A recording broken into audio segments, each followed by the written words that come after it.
Oi, irmã Zilda, tudo bem? Leandro, como é que vocês estão? Liana, Natália, Alain, Taimara, que bom que vocês estão aqui. Que bom estarmos na presença de Deus, diante da palavra dele, entendendo, tentando entender, compreender, as maravilhas desse grande Deus em nossas vidas. Por isso estamos sempre, todas as manhãs, diante de sua palavra que ele inspirou. Bom dia, Beth, bom dia, irmão Laíri, bom dia, Laisa. Que a paz de Cristo reine em nossos corações. A Ana está perguntando, Alan, sobre a questão dos pescadores. Eu acredito que não encontraram ainda. Inclusive, entre esses pescadores aí tem o marido da Dani. Dani foi uma adolescente que eu pastoreei por algum tempo. Ela é lá da Tijuquinha. O marido dela está entre esses pescadores sumidos. Então vamos orar, continuar a nossa intercessão, porque os bombeiros ainda estão buscando. Quem me falou isso foi a Selminha. Eu não sei se o Alan conhece Selminha. Isso aí, acho que é o Pablo. Ele é casado com a Dani. A Dani foi uma ovelha minha. Quando eu comecei a pastorear os adolescentes e jovens na IBA, que era chamada Igreja Batista Central, a igreja, a gente tinha lá alguns irmãos, irmãos e irmãs da Tijuquinha, que vinham até a nossa igreja. Eu não sei se a Beth se lembra disso. A Beth provavelmente se lembra disso. E a Selminha, mãe da Dani, me mandou uma mensagem esses dias falando sobre essa questão. Muito triste. Vamos continuar orando. Então o Pablo, muito provavelmente, pelo que o Alan está dizendo aqui, é o marido da Dani, que foi essa adolescente que eu pastoreei. Então vamos continuar orando, porque é uma história muito triste. Eles estão indo sempre ali na Barra para orarem. Vamos continuar a nossa intercessão, uma situação bem desagradável, bem triste. Bem, eu quero ler com você então a palavra de Deus em Marcos 12, do 18 ao 27, e aí nós vamos então orar, colocando inclusive essa situação diante do Senhor. Quero ler para você então a palavra de Deus em Marcos capítulo 12, do 18 ao 27, que diz: Então os saduceus, que dizem não haver ressurreição, aproximaram-se dele e lhe perguntaram, dizendo: Mestre, Moisés nos deixou escrito que se morrer o irmão de alguém e deixar mulher sem filhos, seu irmão a tome como esposa e suscite descendências ao seu irmão. Ora, havia 7 irmãos. O primeiro casou e morreu sem deixar descendência. O segundo desposou a viúva, contraiu núpcias, se casou e morreu também sem deixar descendência. E o terceiro da mesma forma. E assim os 7 não deixaram descendência. Por fim, depois de todos, morreu também a mulher. Na ressurreição, quando eles ressuscitarem, de qual deles será ele a esposa? Porque os 7 a desposaram. Respondeu-lhe Jesus: Não provém o vosso erro de não conhecerdes as Escrituras, nem o poder de Deus? Pois quando ressuscitarem de entre os mortos, nem casarão, nem se darão em casamento, porém são como os anjos dos céus. Quanto à ressurreição dos mortos, não tendes lido no livro de Moisés, no trecho referente à sarça, como Deus lhe falou? Eu sou o Deus de Abraão, o Deus de Isaque e o Deus de Jacó. Ora, ele não é Deus de mortos, e sim de vivos. Laborais em grande erro. Vamos orar juntos? Vamos falar com Deus? Senhor, muito obrigado por mais uma palavra que o Senhor nos dá. Que o Senhor derrame a tua graça sobre nós nesta manhã, que o teu Santo Espírito seja intérprete. Fala conosco, Deus. Fala aos nossos corações. Senhor, nós te pedimos ainda por estes pescadores, que o Senhor faça um grande milagre, que o Senhor derrame a tua graça sobre eles. Ó Deus, que eles sejam encontrados, Deus, em nome de Jesus, com vida. Nós clamamos. Nós não perdemos a esperança ainda. Nós te pedimos isso, Deus, que o Senhor abençoe e que o Senhor, ó Deus, traga, ó Deus, esperança, fé aos familiares, porque estão muito provavelmente desesperados. E nós te pedimos, ó Deus, que o Senhor esteja com cada um destes familiares, cuidando deles, Deus. Em nome de Jesus. Amém. Bem, então estamos agora diante de mais um cenário, de mais um conflito. Então você percebe como, depois de entrar em Jerusalém, Jesus estabelece ali alguns... Estabelece não, né? A vida dele acaba provocando alguns conflitos. A vida, a história, seus gestos, né? A sua pregação, sim, provocam conflitos, distúrbios em Jerusalém. Este é mais um conflito. Depois dos fariseus e herodianos que estudávamos ontem, né, dai a César o que é de César e a Deus o que é de Deus, então os saduceus, né, eles vêm até Jesus com mais uma prova, para colocá-lo à prova. Temos que entender que os saduceus, eles ocupam os altos postos no Sinédrio, essa alta corte, a suprema corte em Israel. Eles ocupam os altos postos. Dos saduceus provinham, por exemplo, os sumos sacerdotes. Então veja, uma alta aristocracia, uma aristocracia sacerdotal, aliás, que colaborava muito com as autoridades romanas. E por isso, por essa colaboração, né, com as autoridades romanas, essa alta corte, né, essa elite sacerdotal, esta aristocracia sacerdotal era muito orgulhosa, muito rica, tinha uma posição social estabelecida, riqueza, reconhecimento, status. E justamente por isso eu creio, eles não criam na ressurreição. Suas vidas estavam muito confortáveis diante do reconhecimento social, diante da sua riqueza. Sim, os saduceus não criam na ressurreição. Há um episódio, por exemplo, em Atos 23, Paulo diante do Sinédrio. Eu quero ler esses versos para que você entenda qual era a crença dos saduceus, qual era a teologia dos saduceus. Lá em Atos 23, dos 6 ao 8, diz, eu leio para você. Então veja, Paulo, um fariseu diante do Sinédrio.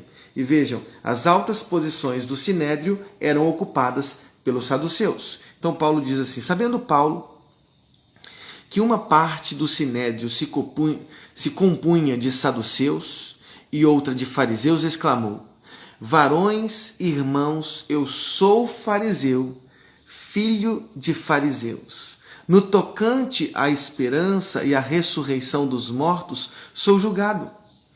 Ditas estas palavras, veja como que Paulo conseguiu provocar o Sinédrio, um Sinédrio dividido. Você tinha fariseus que criam na ressurreição e saduceus que não criam.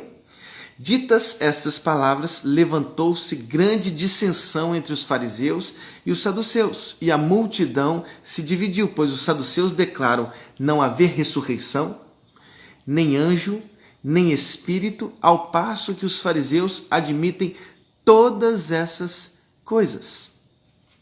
Vejam, os saduceus não criam na ressurreição. Ao contrário, a tratavam como absurdo. A ressurreição, na teologia dos saduceus, era um absurdo. Os saduceus só acreditavam na Torá escrita. Nem na Torá oral, nem na interpretação oral dos textos sagrados os saduceus criam. Eles criam só na Torá, não criam nos escritos como Salmos, não criam nos profetas como Jeremias, eles criam só na Torá. A Torá era o seu livro sagrado. Então vejam, eles não criam na ressurreição e pior, a consideravam um absurdo. Então eles, usando a lei do Levítico, que está em Deuteronômio, eu quero ler para você, né? Levirato, né? Do latim levir, cunhado. Então nós vamos entender que lei é essa. Então os saduceus que estavam diante desse conflito com Jesus acerca da ressurreição, eles usam a lei do levirato e um enredo de Tobias, que é uma obra judaica. Eles usam a lei do levirato e um enredo de Tobias para mostrar o absurdo, a absurdidade, o despautério, o ilogismo, a irracionalidade, o deslate da ressurreição. Para eles é ilógico crer na ressurreição. Para os saduceus, sim, é um despautério crer na ressurreição. Eles pegam a lei do levirato, pegam essa história que está narrada em Tobias, né, de uma mulher piedosa, né, que perdeu 7 maridos, e eles dizem, vejam o absurdo da ressurreição. Vejam o absurdo, isso num cenário de conflito com o próprio Jesus. Agora, eu quero ler para você o que diz a lei de Moisés sobre o levirato. Está lá em Deuteronômio 25, do 5 ao 10. Diz assim, se irmãos morarem juntos e um deles morrer sem filhos, então a mulher do que morreu não se casará com outro estranho, fora da família. Seu cunhado a tomará e a receberá por mulher, e exercerá para com ela a obrigação de cunhado. Por isso, levirato, levir, cunhado. O primogênito que ela lhe der será sucessor do nome do seu irmão falecido, para que o nome deste não se apague em Israel. A lei era tão clara que vejam as consequências dos que não cumpriam a lei do levirato. Porém, se o homem não quiser tomar sua cunhada, subirá esta à porta aos anciãos e dirá, meu cunhado recusa suscitar a seu irmão nome em Israel. Não quer exercer para comigo a obrigação de cunhado. Então os anciãos da sua cidade devem chamá-lo e falar-lhe. E se ele persistir e disser, não quero tomá-la, então sua cunhada se chegará a ele na presença dos anciãos e lhe descalçará a sandália do pé. E lhe cuspirá no rosto e protestará e dirá, assim se fará o homem que não quer edificar a casa de seu irmão, e o nome de sua casa se chamará em Israel, a casa do descalçado. Então veja, esse apelido familiar perpetuaria a memória de uma ação sem amor. Uma ação sem amor praticada por este cunhado que não cumpriu a lei do levirato. Sim, promovendo a este irmão falecido descendência, né, e perpetuando o seu nome. Então veja, uma questão social, inclusive a lei do levirato, a proteção das próprias viúvas e o estabelecimento, né, do próprio nome desse irmão. Então vejam, os saduceus, eles pegam a lei do levirato, que eu acabei de ler em Deuteronômio 25, somam com a história de uma mulher piedosa chamada Sara. Esta mulher piedosa em Tobias tinha 7 maridos, os quais morreram, um seguido do outro. Então os saduceus pegam essa história e dizem assim, bem, tinha um homem, uma mulher, esse homem morreu, os seus outros 6 irmãos, ou seja, essa mulher casou-se com 7 irmãos, e os 7 morreram. De quem ela será esposa na ressurreição? Para os saduceus era tão absurdo que eles propõem essa história absurda para mostrar o ilogismo na perspectiva dos saduceus da ressurreição. Ora, de quem ela será esposa se ela casou-se, se ela desposou-se de 7 homens? As contraperguntas de Jesus são muito interessantes. Ele diz assim, não provém, primeira contrapergunta, não provém o vosso erro de não conhecerdes as Escrituras nem o poder de Deus? Esta é a primeira contrapergunta. O que Jesus está fazendo é respondendo à falta de fé na ressurreição que nutria o coração dos saduceus, a incredulidade diante da própria ressurreição. A primeira contrapergunta de Jesus é, não provém o vosso erro de não conhecerdes as Escrituras nem o poder de Deus? Segunda contrapergunta, Quanto à ressurreição dos mortos, não tendes lido no livro de Moisés. Vejam só, eles só criam na Torá. Então Cristo traz a Torá para mostrar o ilogismo da incredulidade em relação à ressurreição. Quanto à ressurreição dos mortos, segunda contra-pergunta, não tendes lido no livro de Moisés, no trecho referente à sarça? Olha onde Cristo vai, na sarça ardente. Como Deus lhe falou, eu sou o Deus de Abraão, de Isaque e de Jacó. Ora, ele não é Deus de mortos, e sim de vivos. E aí ele completa, laborais em grande erro. Vejam, a ressurreição não pode ser lida, não pode ser interpretada, crida, como se fosse uma reencarnação. Ressurreição não é reencarnação. A morte e a ressurreição representam a transformação deste corpo destinado para esta vida, para um outro corpo destinado à vida na presença de Deus. Não reencarnamos, ressuscitaremos. Passaremos pelo que o próprio Cristo passou. Ele atravessou a morte e ressurgiu ao terceiro dia. Assim será a nossa própria ressurreição. Este corpo frágil será semeado, nós veremos isso, e ressuscitará um corpo glorificado, diferente, para a vida na presença de Deus. São como os anjos nos céus, na minha opinião, é a ideia da elevação da vida. A elevação da vida dos corpos em uma eternidade em que os prazeres, a justiça, a não dor serão infinitamente superiores aos dias vividos por nós hoje. Às vezes os nossos prazeres estão concentrados num só prazer. E veja, serão como os anjos, na minha opinião, representa a elevação da vida, da justiça, da não dor, sim, dos prazeres, tudo isso elevado, sim, a um nível infinitamente superior ao que nós temos vivido hoje. E é por isso que eu leio para vocês a carta aos Coríntios, capítulo 15, primeira carta aos Coríntios, capítulo 15, do 42 ao 45, diz assim a palavra de Deus. Pois assim também é a ressurreição dos mortos. Veja Paulo trabalhando sobre a ressurreição dos mortos. Semeia-se o corpo na corrupção, ressuscita na incorrupção. Semeia-se em desonra, ressuscita em glória.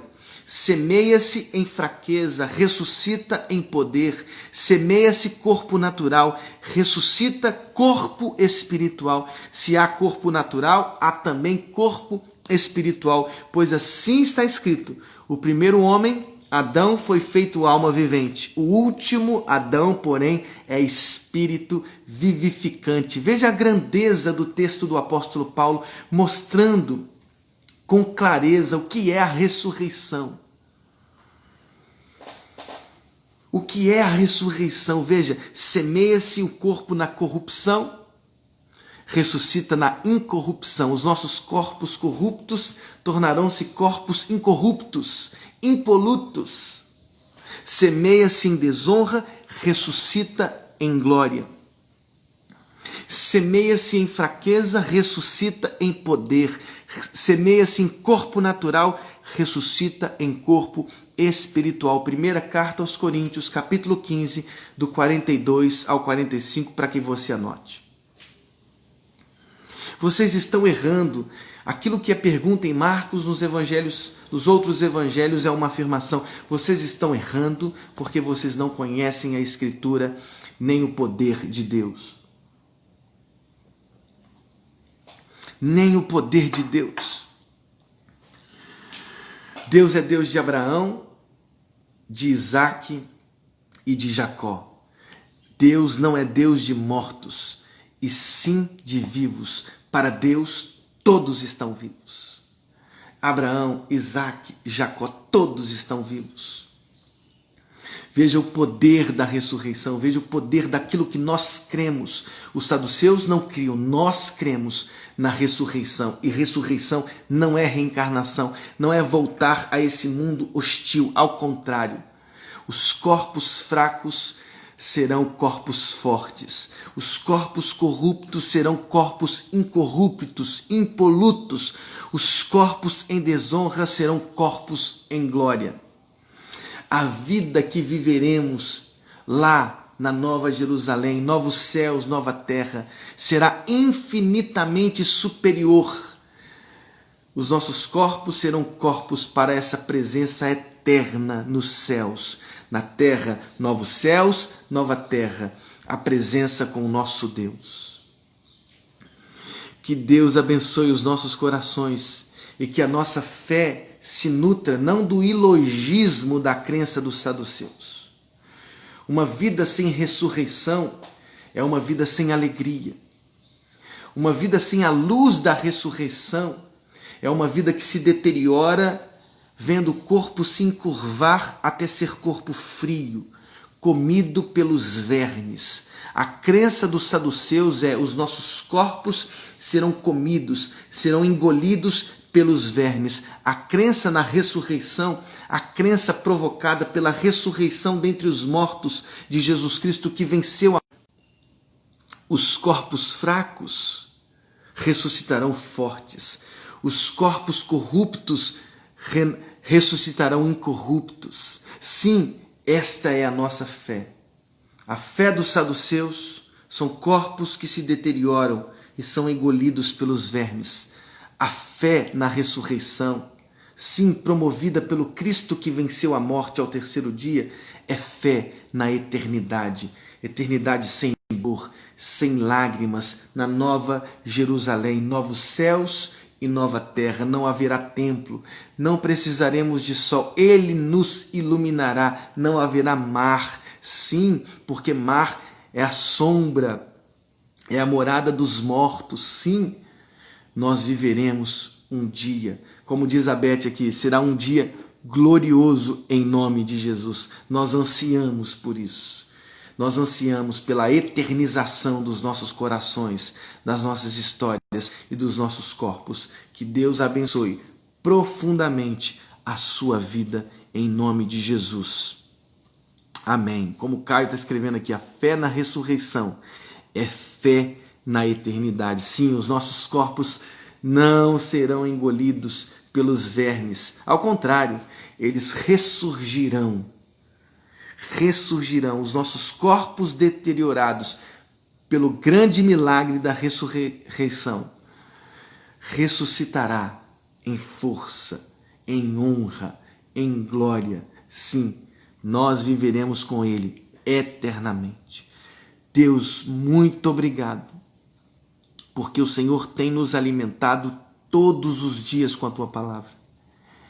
Que o Senhor, ó Deus, no nome de Jesus, abençoe os nossos corações. Abençoe cada um dos que estão aqui neste momento devocional. Que o Senhor abençoe o nosso dia, que seja um dia, ó Deus, para a honra e glória do Teu santo nome. Muito obrigado, Senhor, pela Tua palavra. Muito obrigado porque o Teu Filho amado morreu, mas ressuscitou ao terceiro dia. E nós cremos, Deus, que também ressuscitaremos não pelas nossas forças, mas pelo que Cristo fez na cruz. Pelo que Cristo fez ao vencer a morte no terceiro dia. Deus, um dia estaremos contigo para sempre. E somos gratos e esperamos por esse dia. No nome de Jesus. Amém. Que Deus abençoe o seu coração, que Deus abençoe a sua vida. No meio de tanta dor, no meio dessa pandemia, com tantas pessoas que morreram, tantos familiares que perderam entes queridos, como é bom crer na ressurreição.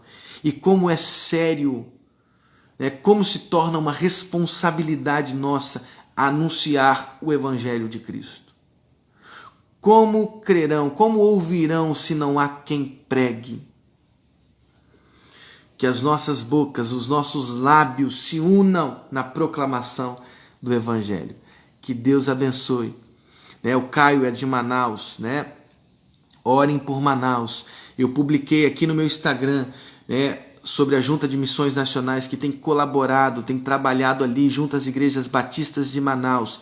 Então colabore também, faça a sua parte também, em nome de Jesus. Tá no meu aí, no meu feed tá lá, Junta de Missões Nacionais, toda a explicação que a Junta deu dos trabalhos que eles estão realizando em Manaus. O Caio mora lá em Manaus. Vamos orar sim, interceder por esta querida cidade. Que Deus abençoe muito, em nome de Jesus. Amém. Grande abraço.